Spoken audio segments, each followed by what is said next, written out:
Muito boa tarde a todos. Boa tarde. Em primeiro lugar, agradecer, pela oportunidade de estar aqui mais uma vez, porque sempre que somos convidados a falar sobre o Evangelho, é mais uma oportunidade que nós temos de nos conectar com Ele, de buscar nos seus esclarecimentos a grande oportunidade que cada um de nós tem de nos melhorar.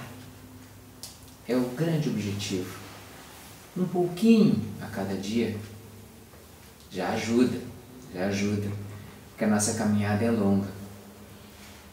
Nós não nascemos, no meu caso, há 61 anos atrás. Eu já vim de muito tempo e recebi essa oportunidade para justamente buscar melhorar. E o tema de hoje me desperta muito. Eu estava saindo de casa agora e minha esposa estava chateada com um vizinho que ela estendeu as roupas no fundo de casa e ele ligou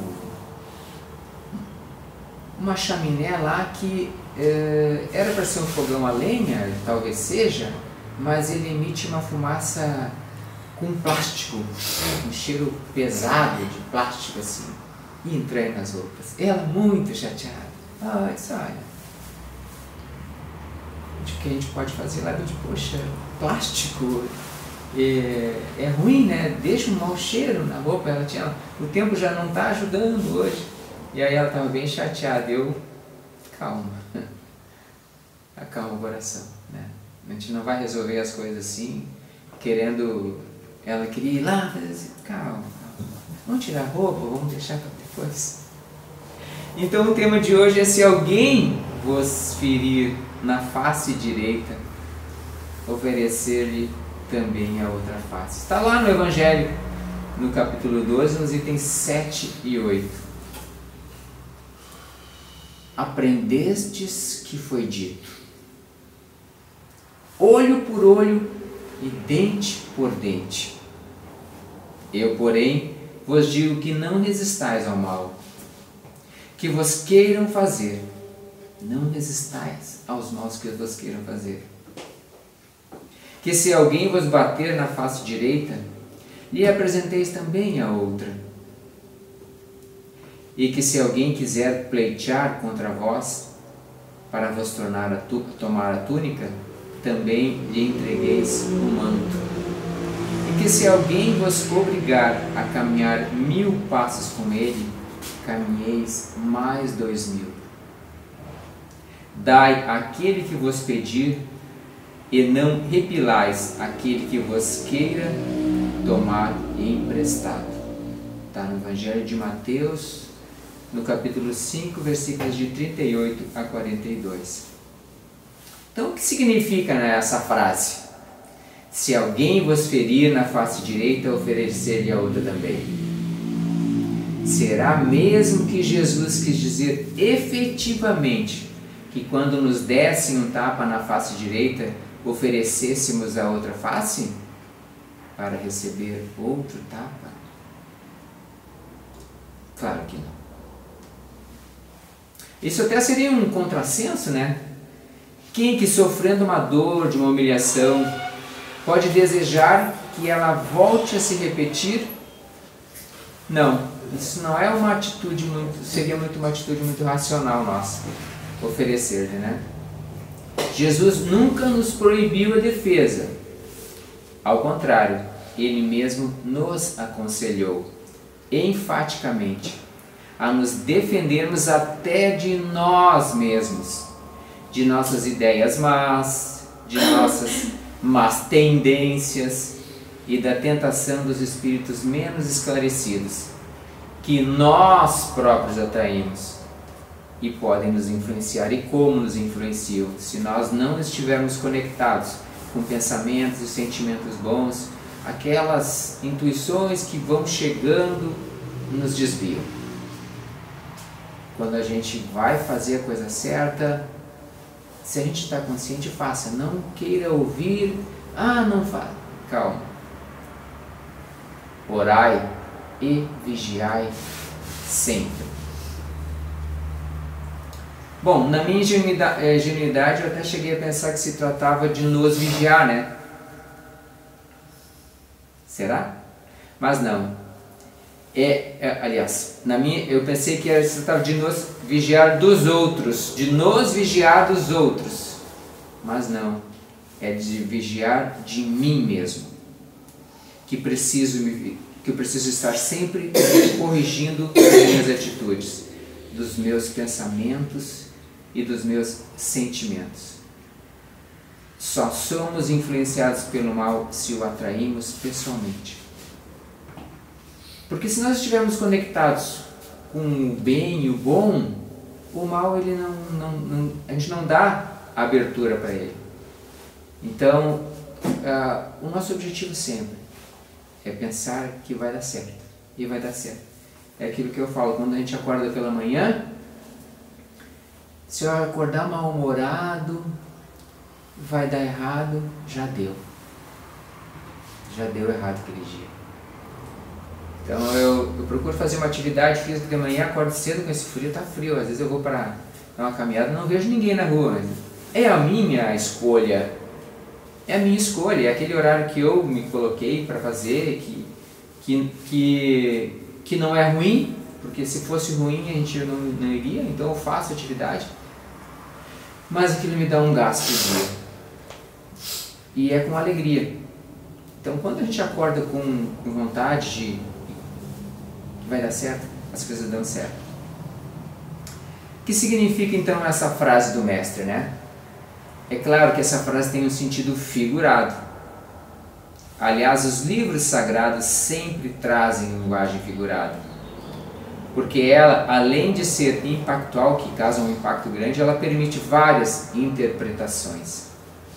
E assim vai se adaptando a cada vez mais a efetiva verdade que o progresso com o tempo ele acaba impondo a nós. A Bíblia mesmo está repleta de linguagem figurada. Lá no início dos tempos aqui na Terra, quando se afirmou que Deus apenas disse faça-se a luz, irmã até leu no texto, e a luz se fez, ainda não tínhamos condição de compreender isso e simplesmente atribuímos a um poder extraordinário e inexplicável do Pai. Deus disse faça-se e se fez tudo, né? Bom, hoje, graças ao surgimento do Consolador Prometido, que é o Espiritismo, né? Há pouco mais de 100 anos, 18 de abril de 1857, já conseguimos entender que os Espíritos fazem as coisas não com as mãos, mas como nós encarnados, né? E sim com o pensamento. Olha o poder do pensamento. A vida na Terra foi criada por determinação de Deus através de espíritos elevadíssimos, os engenheiros siderais.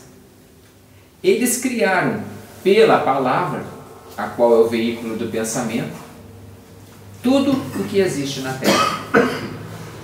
Tanto isso é verdade que vamos dizer que no início, isso quando a Terra foi criada, era apenas o verbo.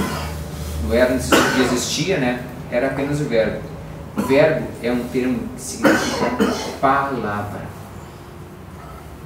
E a Bíblia, continuando sua narrativa, nos afirma que o verbo, ou seja, a palavra, se fez luz. E depois do firmamento, oceanos, peixes, florestas, continentes, mamíferos e por fim o homem. Também Jesus, que é o maior de todos os avatares aqui da Terra, a linguagem, a exemplo de Buda, né, de Confúcio e tantos outros, recorre muito à linguagem figurada. Avatares é um termo antigo de origem religiosa e nasceu lá no sânscrito avatara e literalmente é descida do céu à terra. Então Jesus é um ser iluminado que desceu e veio até nós. E nós crucificamos ele. O que ele quis dizer é que perdoemos e não reajamos às faltas muitíssimo graves.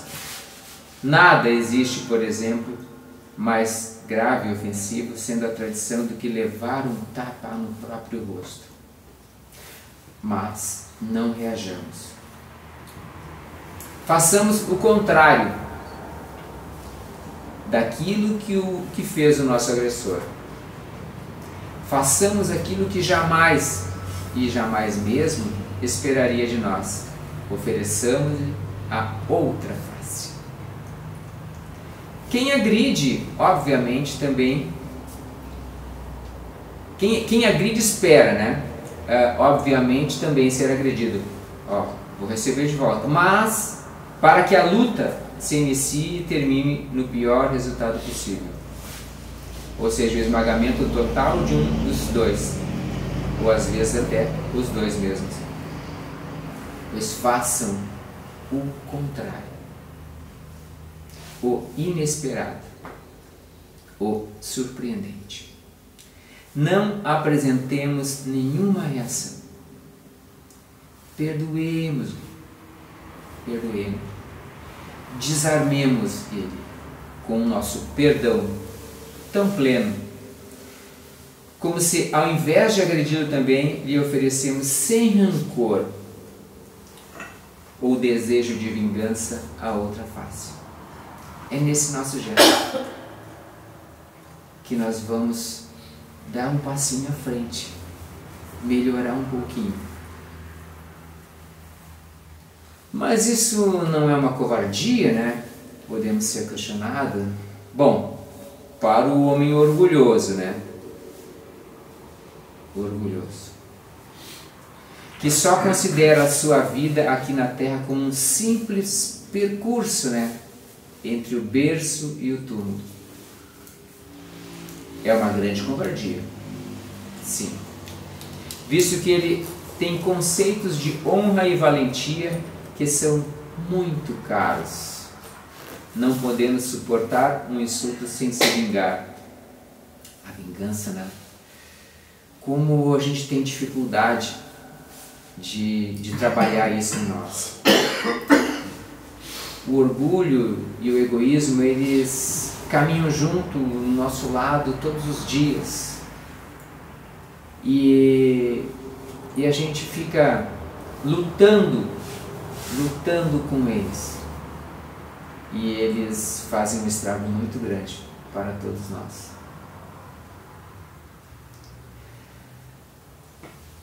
O Evangelho ainda não lhe penetrou no coração desse orgulhoso, dando-lhe a ideia concreta de que estamos provisoriamente nesse mundo de provas e expiações. Ele não tem essa ideia ainda. Muitos de nós não têm essa ideia ainda. E que, dependendo de nosso comportamento moral nesta vida, será nosso destino para depois de desencarnarmos. Tudo é fruto do nosso trabalho, da nossa plantação. Vamos colher. Para o homem que já compreendeu isso, perdoar não é covardia, mas um ato de extrema inteligência e resguardo pessoal. E é, além disso, um ato de sincera, honesta e de esclarecida fraternidade. Fraternidade é um conceito que engloba amor ao próximo, o respeito mútuo e a disposição para ajudar e cooperar, promovendo a harmonia e a paz social. A gente fala tanto em fraternidade, ela engloba tudo isso. Vamos nos esclarecer um pouco sobre essa fraternidade, né? Porém, desse jeito o ofensor não fica impune sem pagar pela ofensa que dirigiu ao seu irmão? Será que ele não fica impune? Ele fica. Não fica. Ele não fica impune dessa ofensa. Segundo a lei de Deus, tudo aquilo que fazemos, de bem ou de mal, ao nosso semelhante, nós gravamos em nós mesmos, para um dia nesta ou noutra encarnação, experimentarmos a mesma situação. Como eu falei lá no início, né, há 61 anos atrás eu vim para cá para tentar pagar umas continhas, porque a conta é minha, a conta é de cada um, eu não posso pagar a conta de ninguém.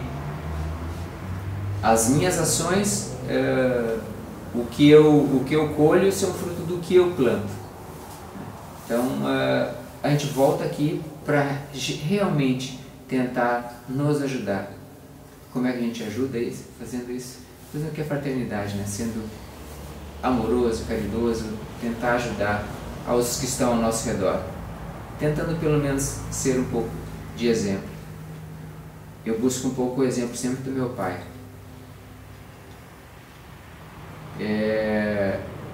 Algumas pessoas falam assim, tu teve paciência com os teus filhos? Não tive metade que meu pai teve comigo. Mas nem um pouco. Eu dei muitas oportunidades para ele pegar uma cinta, como na época se usava muito, né? Até relha, até coisa e tal. E não, foi com uma conversa, foi com amor. A minha mãe também colheu até uma varinha de marmelo, deixava em cima da geladeira. Mas como nós tínhamos uma árvore perto da casa, a gente subia na árvore, subia na casa, e ela não cansava. Espera o teu pai chegar. Ele chegava e ouvia, ia lá, conversava. É o amor, né? O amor que ele veio nos trazer.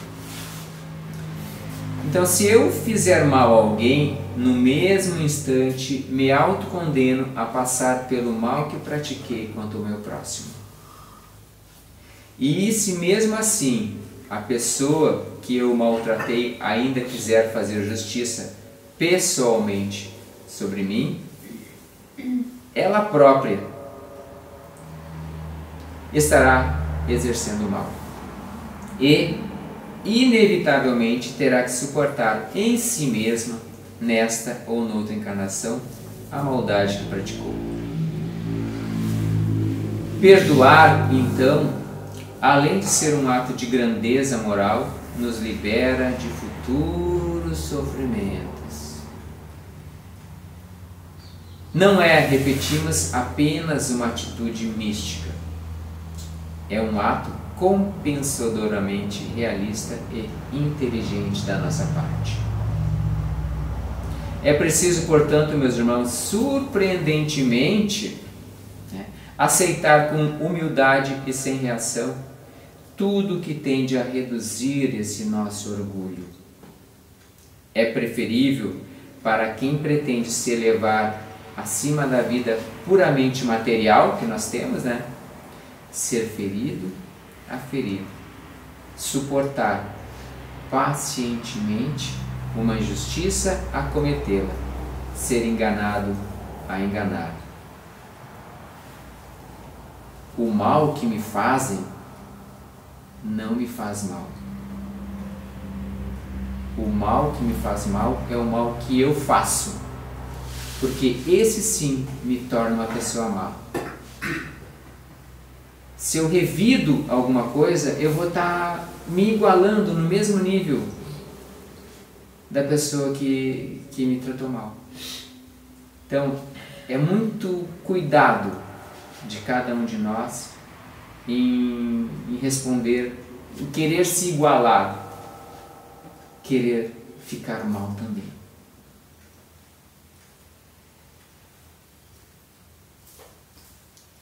Foi Jesus mesmo que nos deu prova disso quando suportou sem nenhuma queixa todos os açoites e deboches a quem submeteram até erguê-lo sobre a cruz.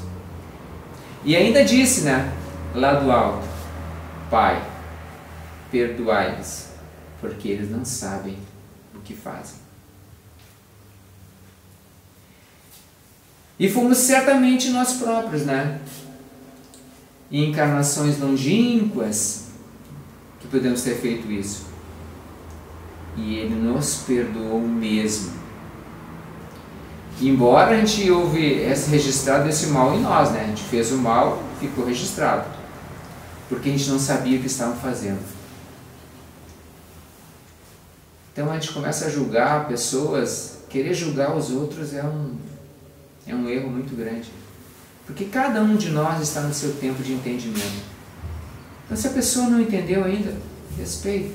Se ela estiver fazendo errado, é ela que está fazendo errado. A conta é dela. E o Pai continua a esperar pelo nosso arrependimento e por nosso amor até hoje. Então a gente não pode levar essa máxima ao pé da letra dela, né? Ela tem sentido figurado. E levada às últimas consequências, se houvesse sido proferida em sentido real, ela condenaria toda a repressão do mal aqui na Terra através das leis civis. E deixaria o campo livre aos maus, aos agressores, que nada teriam a temer, já que, não se lhes impondo um limite legal, todas as pessoas boas se formariam em vítimas permanentes dos malfeitores. Então o tapa nesse caso não é propriamente o tapa, mas a ofensa, o insulto muito grave do nosso irmão. Enfim, com essa máxima, Jesus não nega as leis humanas nem proíbe ao homem a defesa, apenas nos aconselha o perdão, até para as faltas muito drásticas cometidas contra nós, e condena, isso inclusive para o nosso próprio bem, o uso da vingança. Onde nos leva a vingança, né? Querer devolver, vou te pegar depois. Cara, não é assim. Então, o que é perdoar, né? Perdoar do ponto de vista humano. Uma jovem certa vez me disse que acabara se desinteressando pelo espiritismo, depois que tentaram convencê-la, e segundo o Evangelho, de que devemos perdoar até quem nos agride fortemente. Isso, dizia ela, não é humano. Para ser espíritas ou cristãos, insistia, teremos de ser mais do que santos. Teremos de perdoar e de amar até o nosso inimigo. Isso é demais para um simples ser humano. É teoria, é utopia. E somente os hipócritas ou presunçosos são capazes de aceitar uma norma como essa. Era o pensamento dela, né? Mas perdoar, meus irmãos, não significa amar nosso inimigo do mesmo modo que o fazemos em relação a uma pessoa muito querida por nós, um irmão nosso dileto, um amigo fraterno. Perdoar ao inimigo não é ter por ele a mesma alegria que se tem quando se vê um amigo de verdade, nem pretender conviver com ele na mais completa harmonia. Ontem era aniversário de um amigo e a gente trabalhou um tempo junto aqui, ele se mudou para Santa Catarina, daí eu liguei. Nossa, que alegria dele. Cara, as portas estão abertas aqui. Sabe que tu mora no meu coração. É tão bom a gente ouvir, né? Porque a gente teve um relacionamento muito gratificante no trabalho, trabalhamos junto um bom tempo e tal. E a gente continuou mantendo essa amizade, né? E ele lá já disse, cara, a hora que tu quiser vem aqui fazer uma visita aqui e tal. Então, quando a gente se aproxima das pessoas, a energia é diferente, né? Então, é o que a gente pode tirar de conclusão, que as pessoas que realmente nos fazem bem, elas têm uma energia diferente, né? nós podemos lhe perdoar e ele nem ficar sabendo disso, nosso inimigo, né? A ternura pressupõe confiança e é lógico que não se pode, nem se deve, né, ter confiança naquele que sabe que nos quer mal. Não podemos confiar. Entre nós e os nossos inimigos não pode, evidentemente, haver os mesmos impulsos de simpatia existentes entre aquele com quem comungamos uma grande amizade, como eu falei desse amigo. A própria lei física da assimilação e da repulsão dos fluidos, né? Ou seja, um pensamento bom do nosso semelhante sobre nós nos inspira uma impressão benéfica. E o pensamento mal dele sobre nós nos causa uma impressão penosa. Então, essa assimilação dos fluidos, ela nos impede, né, disso. Não impede disso. Então, amar os nossos inimigos e perdoar-lhes não significa, por conseguinte, que não se deva fazer nenhuma diferença entre eles e os nossos bem-amados. Não significa que ambos devam ocupar o mesmo lugar nos nossos corações. Enfim, então, o que é perdoar e amá-lo? Perdoar ao inimigo e amá-lo é apenas não querer o mal dele. Tu vai pagar por isso? Não.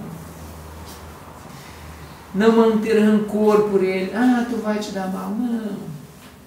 Ou pelo menos fazer todo empenho para superar esse rancor. Porque esse rancor em nós só nos prejudica. Essa mágoa em nós só nos prejudica. É um mal dentro da gente que prejudica o nosso organismo. Então, sempre é ponderável que a gente esquece, segue em frente. É desejar-lhe o bem em vez do mal. É não julgá-lo, pois é possível que tenhamos agredido, e até de maneira mais intensa, um outro irmão nosso, nessa ou em outra existência. É não difamá-lo. Tu viu aquele lá? Ele fez isso, isso, isso. Não falar mal dele para todo mundo, queixando-se sempre de que ele nos fez e considerando o pior dos seres humanos. Estamos em estágios diferentes, se a gente não está fazendo tanto mal assim. E, acima de tudo, não pretender se vingar. Deixar que a vida continue, como se ele não houvesse nos feito nada. Embora, é óbvio, a gente não vai procurar, né, para cobrir de atenção e carinho, pois os nossos fluidos se referem.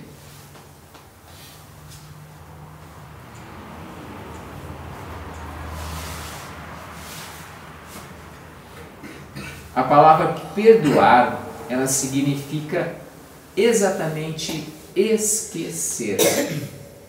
Ela vem do latim perdonare, né? onde per significa completamente e donare dar. Então significa dar, oferecer o esquecimento completo de uma falta que nos foi cometida. E repetimos, esquecer, esquece. E se um dia o nosso ofensor, ele realmente tiver arrependido e vier nos pedir perdão,